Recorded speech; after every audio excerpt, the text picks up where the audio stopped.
Hello, everybody. Welcome to the last voice talk and voice event of March 2026. I am really excited. I've been looking forward to this talk. Today we have Nuria Polo from the National University of Education in Madrid, Spain.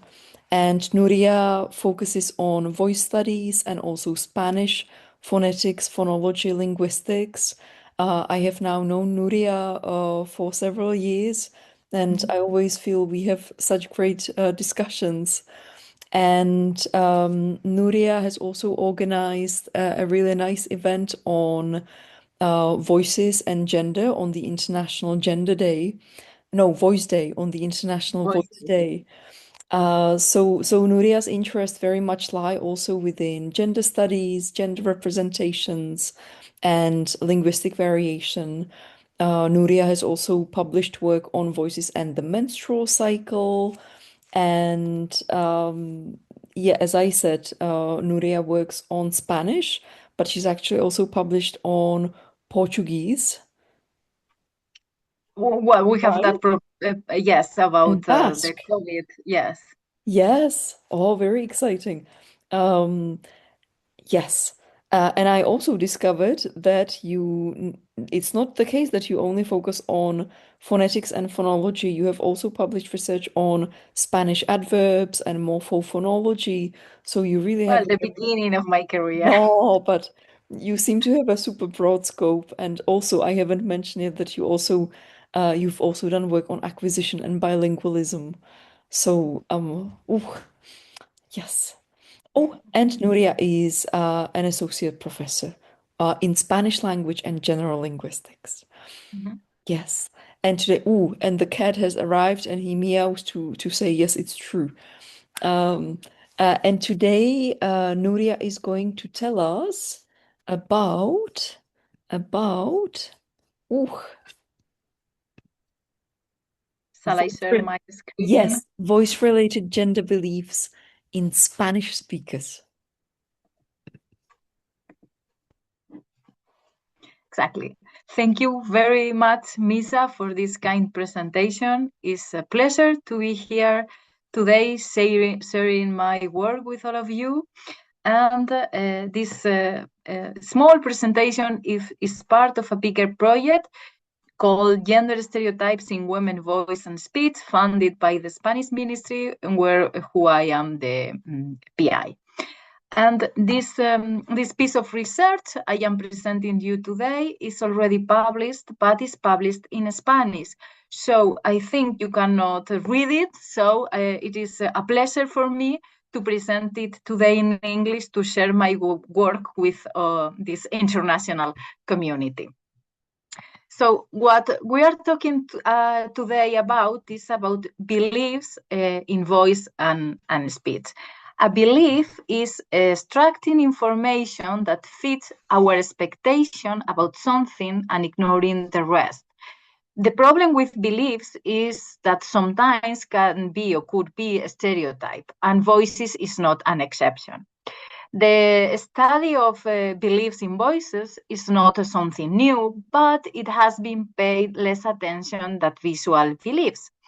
And these beliefs in voices reflect personality traits with no real association with the person. We will see that later in the presentation. Of course, we prefer positive traits, and we hear that what we fit into the expectation we have about a voice.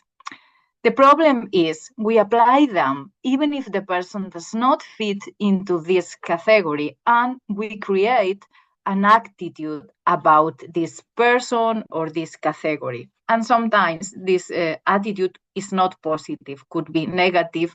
And because of this, we create social prejudice, which sometimes are not good. And the topic of today is gender, and we question why do vocal beliefs about gender matter. This matter, or I think this matter, because gender is a very salient cue when we hear the voice of a person. We only need two vibratory cycles, that 1 and 2, and less than 25 milliseconds to know if a voice that we are hearing is from a female or from a male. So it's the first piece of social information that we read. So it's quite important to know more about this relationship. This gender conception is part of our self-concepts. Like when we look at the mirror and we think, who I am. In this who I am, we construct our femininity or masculinity because these traits generally are attributed to men and women. I am this person belonging to that category. And as speakers, we attribute our expectation to how women and men should speak, not only the way I speak, but the way I speak that others speaks, and I speak like them or not. Of course, these gender beliefs are present in our society. And the problem with them is that same behavior is perceived differently if they came from a man or from a man of a woman. And in cinema or in literature, we found a lot of examples of this. In Gone with the Wind, Scarlett O'Hara is described as she talked and acted like a man. Her voice was brisk and decisive, and this is wrong if you are a woman. Or in My Fair Lady, Catherine Hepburn was, Audrey Hepburn, sorry, was complaining like, why cannot a woman be more like a man? So what she here is being a man or a woman is not the same. And we, of course, we don't know that when we get born, we learn this social trait. We learn as in our socialization process, which are desirable traits to be man or woman, and of course, the desirable vocal trait. If you are a girl, you cannot giggle, or you cannot put things away, or if you are a boy, you cannot be stubborn or suspicious. You have to behave in the way you are expected to be. Of course, this is an image of Mary Poppins, and gender differences have decreased and have changed over time, but still, we can find some interesting things we will see later about these gender beliefs. So the aim of our research is to know more about these vocal gender stereotypes in Spanish, because we found literature about other languages, of course, a lot about English, some of them in French, but nothing about Spanish speakers. Only we found a little bit something about in radio, in commercials, how people should talk, but nothing in normal conversation. So the aims of our topic today is to identify if there are beliefs associated with the voice of women and men in Spanish. And you will tell me later if in your countries you will find the same or not. To characterize them according to the communicative situation, to find out whether these impressions correspond to reality or not, if they are proper beliefs or they are false beliefs. So to know that, we create a Google form, and I have to say it was quite long and a little bit difficult to complete. So we got some difficulties in getting participants. Our participant has to be older than 18 years old. They have to be, of course, Spanish speakers and without hearing disorder or restriction to decide consent. And we did a mixed approach, quantitative and qualitative approach. This is this is because less favorable female stereotype than male stereotype. It's not the same being a male or a female. And of course, could be a risk of researcher bias in stereotype metrics. Because of that, we did the research from these 2 points of view, quantitative and qualitative research questions. So at the beginning, we ask some personal data about age, sex, gender, sexual orientation, etc. And we start asking them with the social roles questionnaire adapted to Spanish, because we wanted to know if our population, before they answer our questions, were sexist or not, and you will see how important is that question.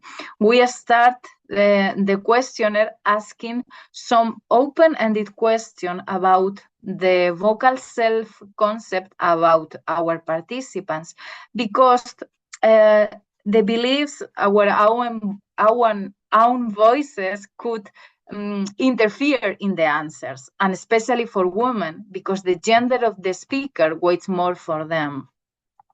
We continue the questionnaire with open questions, and it was a little bit longer and like repetitive, because we ask questions that they could be the same, but they are not, because we ask them how do they feel a women voice is and a female voice is, a masculine voice and a man voice. We did that because feminine and masculine are defined by sociocultural aspects, and women and men are defined by biological and social aspects. So it is not the same. And we have exactly find this in our result. And to finish the questionnaire, we ask some vocal characteristics and some personality attributes. We used a standardized questionnaire about personality traits, and we just choose the attributes that could give to a voice. And both in vocal and in personal attributes, we ask, does this attribute belong to a female voice, to a male voice, to both, to none of them, or I don't know? And you will see the answer we went. So let's have a look our participants. The only 51 participants complete the questionnaire, and we have quite expected distribution in the same as the general population, but we didn't get any answer for singers. This is good because a professional singer has a more a deep knowledge of their voices, so maybe we could different answer in that case. So the participants were like as expected, the same distribution as in the general population.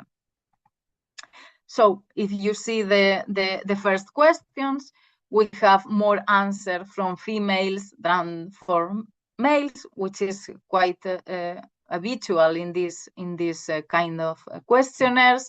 We ask them about sex, gender, sexual orientation, but we ask a question about, does your voice fit with what you consider to be typical of the category feminine or masculine to which you belong?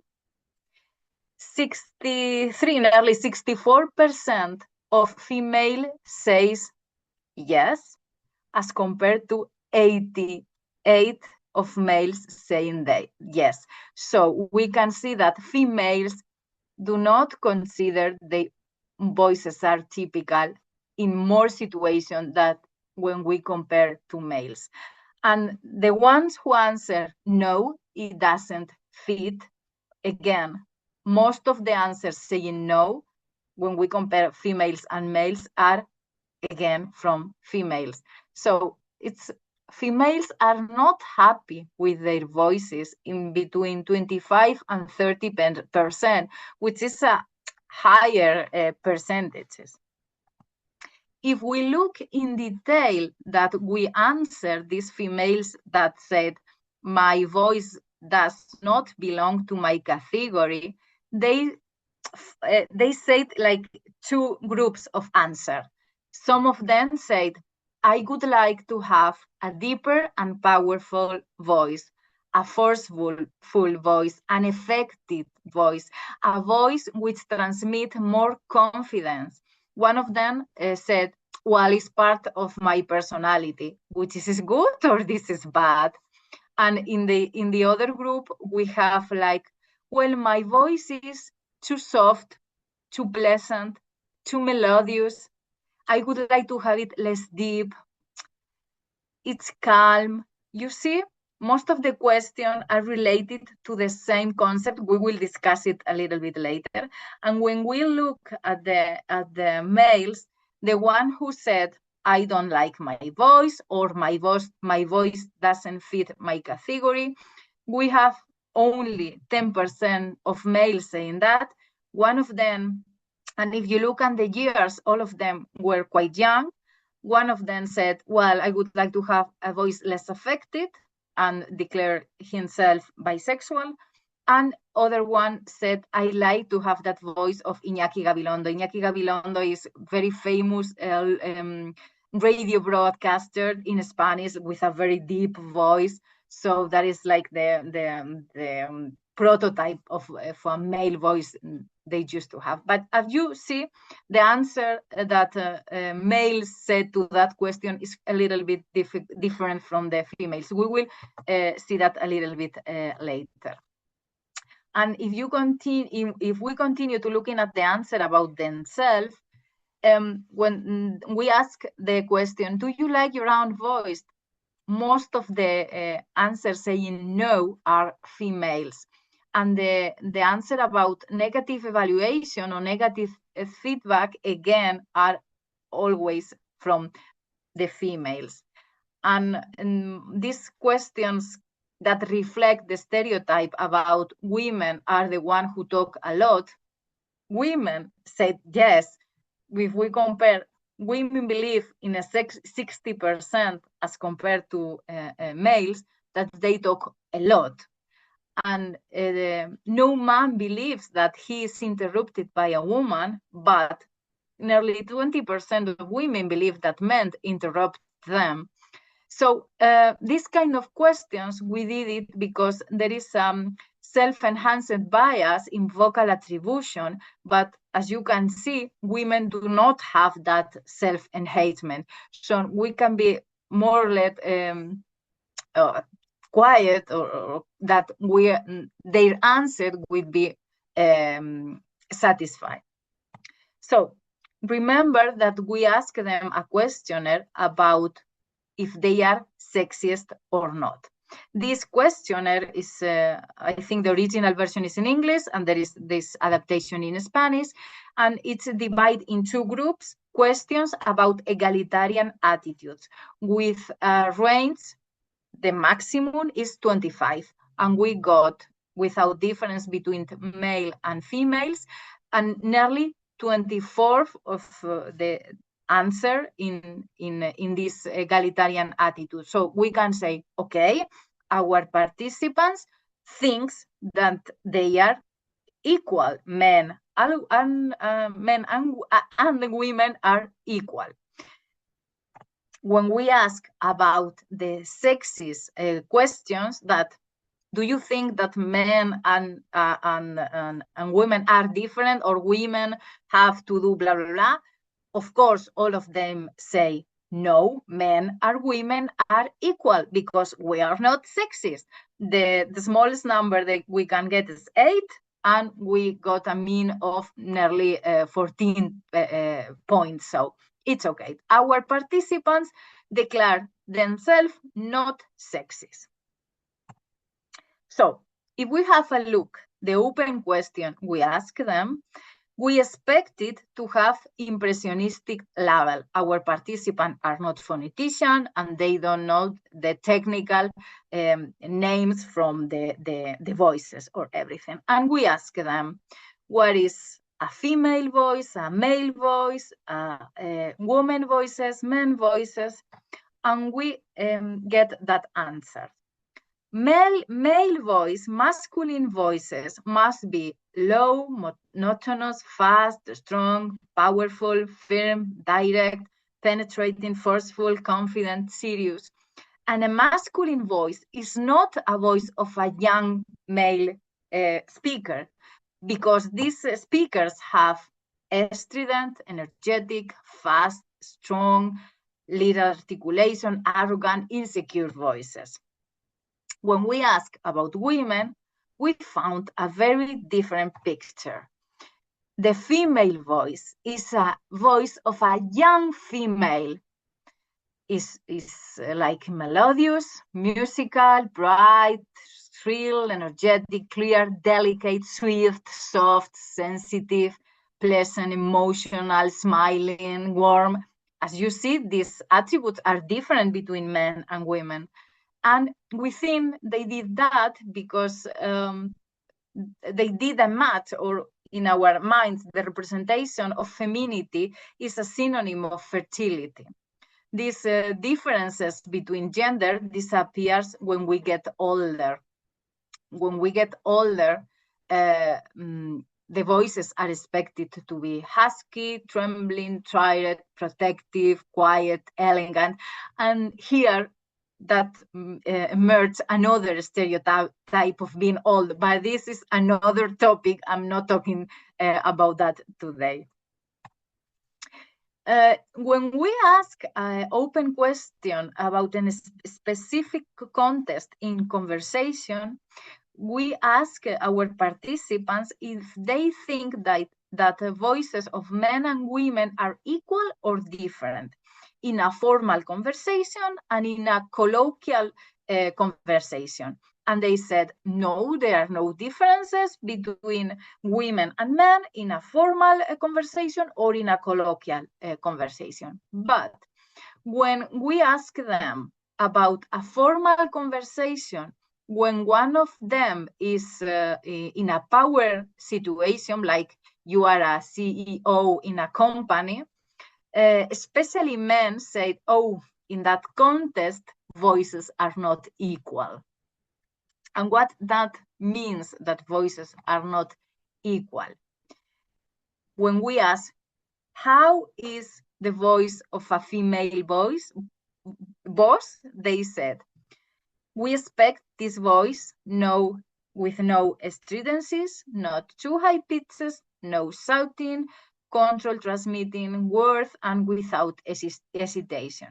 When we ask, how is the voice of a male voice? This voice is harmonious, bright, not too loud, hoarse, no shouting, authoritarian, strict, serious, cordial. Well, we see in both. We don't like that to be shouted. We don't like that our boss shout at us. But we ask a women to do not hesitate. We don't expect that male voice hesitate. So that is giving information about the expected leadership model that we are asking to our boss. Desirable qualities of their superiors according to their gender. And in the case of women, the gender is salient, because traditionally women are not bosses, or they are not in a high position. So in these cases, there is greater likelihood that the female stereotype will affect her vocal image, as we can see. And now we compare the voices of our closed question, the answer of the voices of our closed question and the open-ended question. We ask in the closed one, the prototypical male voices with some of attribute. Of course, they don't know that they belong to fundamental frequency, time, intensity, vocal quality, and resonance, but I gave it to you now. And we compare with the open one when we ask, for you, what is a pleasant male voice? Or for you, what is a pleasant female voice? And we compare both. And we found that in the case of males, The prototypical voice, which is pleasant, is a voice deep, but not very deep.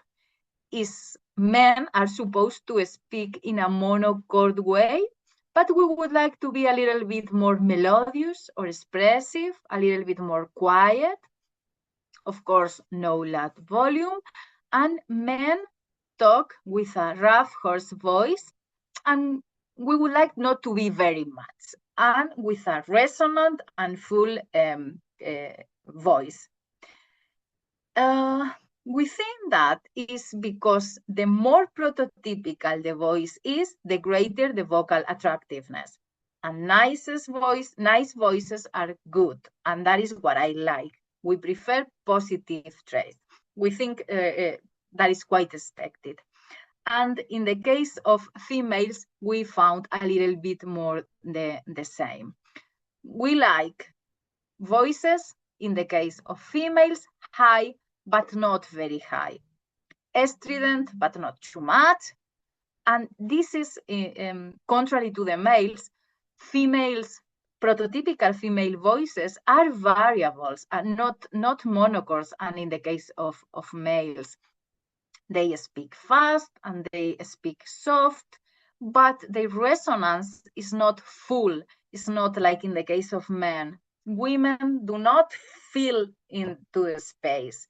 And I don't know if I translated this well, because we expect that female voices are squeak or shrill. They use specifically this name, this attribute in Spanish, because they do not say scream or shout. They say squeaky or shrill, which is an attribute only they gave in the case of women. And the thing I pay my attention a lot is the adjective sweet, because as you can see, all our characteristics can be attributed to any characteristic of a sound: fundamental frequency, time, intensity, etc. But sweet is a taste. And I have to be sweet. I am a muffin as a woman. We go to the dictionary, and we look for the meaning of dulce. And in the last definition of dulce, sweet, we can read naturally friendly, accommodating, and obedient. In the definition of the dictionary is the stereotyping definition in it. If we look the version of the version of the English one, sweet is something pleasant to the mind or feelings, marked by gentle good humor and kindliness, delicately pleasant to the ear or eye, which is something that we found also in the Spanish definition. But in the English definition, we cannot find someone or something to be accommodating and obedient. We expect that because we expect that when we attribute this adjective dulce to something, that thing is accommodating and obedient. In the case of voices, of female voices, it's because we expect in our culture that women are friendly, accommodating, and obedient. And the last questions, when we ask them about the personality attribute, we took a list of attributes, and of course, our participants, they didn't know if these attributes belong to the female or male stereotype. But what you see in the graphs, it's very differentiate groups in both cases. And what that means, if we look at the adjective, remember, our participants, they declare themselves not to be sexist. So when we ask, do you think this voice is, or male voices or female voices are this or that? They said, of course not. Female and male voices are equal. But when we ask them, this kind of adjective that they belong to the male stereotype or the female stereotype, they answer in a negative manner. That is, a female voice is not aggressive, is not dominant, is not arrogant, is not cold, strong, insensitive, robust, severe, vigorous, etc. And in the case of male, they said, male voices are not cheerful, are not loving, are not compassionate, emotional, nervous, irritating, sensitive, sentimental, tender. So what at the end they are saying, even if they said, why we are not sexist, they said female voices are characterized by emotional adjective, and male voices by instrumental ones, and even in a robust manner in the case of males. So we can question ourselves, has feminists broken the female stereotype but not the male one? Like women can wear skirt, but men cannot wear a skirt. No, kind of this in voices. If we look what the literature what said about voices, we there are kind of trying to explain why a voice of a man or a woman are deep, are soft, are melodious, etc. But we cannot find any explanation about why a voice of a woman has to be affectionate, tender, sweet, or in the case of males, they said boastful, arrogant. What we can say is voice reflect personality trait without association with this person. So we could say in the mind of Spanish culture, women are affectionate, tender, and sweet, and men could be arrogant. I don't know. So to conclude, we discovered that the gender stereotyping is everywhere in our Spanish voices, even if they said, no, men and women are the same. And that is why vocal stereotypes emerge by negation. Voices are not what they are, but what they are not. Pleasant voices are the prototypical ones for both sexes. And gender-related voice stereotypes disappear with age. In situation of non-equivalence, as we see in authority situation, stereotypes affect women more negatively. And to sum up, female voices, at least in our culture, are not uniform ones. Women speak more and faster. Voice of a young woman is the female prototype. Vocal attribution of socio-emotional adjective, and this adjective came from the general stereotype. In the case of males in our culture talk slower, interrupt more. They are attributed with instrumental adjective, and again, they came from the general stereotype. These are the conclusions of our study, but these conclusions have consequences, have social consequences. Vocal expectation, in a subtle way, also maintain gender inequality, and we are not aware of them. Feminine and masculine, as we can see in the voice, are not valent synonyms. And gender differences, as you must know, are more convenient for one sex than for the other. So what we have to do is change the culture of male workplaces and not the woman to work in them. And we need more educational policies, at least in our country, on how gender traits act in the voice in general, and of course in the voice. And that is my presentation, and here you have my university and Marina, who is my co-author in this research. So thank you very much for your attention. Thank you so much. Thank you.